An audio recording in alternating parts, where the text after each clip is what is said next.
Bonjour Jean-Sébastien. Balotelli fait son show. Ouais, en tout Marseille. cas, l'OM a gagné un match important à Thierry hier soir, ça vous avez remarqué. D'abord parce que ça permet aux Marseillais de revenir à la 4e place du championnat, parce que la 4e place c'est bien, c'est tout près du podium. Les 3 premières places, on le sait, sont qualificatives pour la Ligue des Champions, ça c'est l'objectif. Mais, vous l'avez dit, Super Mario Balotelli. Je vous montre ça en image ? Ah oui. Allez, c'est parti avec l'ouverture du score sur ces images. Voilà de Mario. Regardez ça, Balotelli, superbe reprise de volée. C'est déjà son 4e but en 6 matchs. Et ça valait bien. Regardez Valérie, regardez ce petit selfie en plein match. Ça, c'est du jamais vu. Je ne le crois pas, ça. Voilà, tranquille Mario. Hein. On n'avait jamais vu ça, mais c'est inventé par Mario. C'est décompté du temps, ça ? Bonne question, j'appellerai l'arbitre après et je vous dirai. En tout cas, les Verts ont concédé un pénalty dans la foulée et c'est Thauvin qui l'a transformé. 2-0, c'est le score final pour l'OM. L'OM qui est donc 4e ce matin, je vous l'ai dit, Saint-Etienne 5e. La balade des Lyonnais qui écrase Toulouse 5-1. L'ouverture du score est signée Depay ici sur un petit exploit personnel. Toulouse va égaliser ensuite par Dosevi sur ces images. Et puis ensuite, c'est un festival lyonnais. Traoré redonne l'avantage à l'OL. Et puis c'est Fekir, le champion du monde, qui s'offre le 3-1 sur penalty. Et Dembélé qui va de son petit doublé. Score final 5-1. Lyon est donc 3e du championnat. Toulouse 15e. Festival donc des Lyonnais. Un peu plus tôt, on va le voir sur ces images. Il y avait du foot évidemment beaucoup hier soir. Lille a assuré l'essentiel face à Dijon. Victoire 1-0. Avec un but contre son camp du Dijonais Wesley Laota. Lille 2e derrière le PSG et Lyon donc est 3e.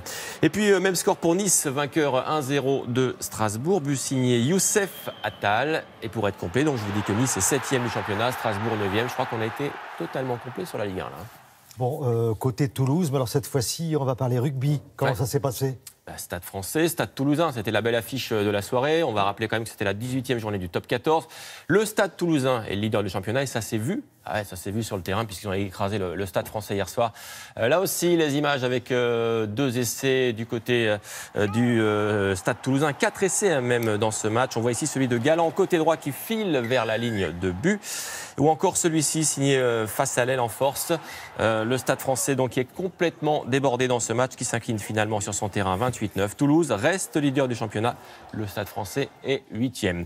Vous me suivez ? Oui. Du hand ? tout à fait. Je vois que ça rigole. Hein. C'est du handball. Voilà, avec le PSG en phase de poule de Ligue des Champions, victoire 31-25 contre des Ukrainiens, des Parisiens qui sont donc qualifiés pour les quarts de finale de la Ligue des Champions. Qualifiés également en Ligue des Champions, pas qualifiés, qui jouent en Ligue des Champions, les filles de Metz en jaune qui ont gagné contre Brest, 9e journée de la phase de groupe, victoire 39-26 qui permet donc aux Lorraines de s'assurer de leur première place de poule. Et puis, dans l'actu aussi ce matin, de l'athlétisme, championnat d'Europe indoor, avec la belle perf sur le 800 mètres de la Française Renelle Lamotte. Elle décroche l'argent sur cette distance, juste derrière la Britannique Oxane Clark. À 25 ans, c'est déjà sa 3e médaille en championnat d'Europe indoor sur cette distance.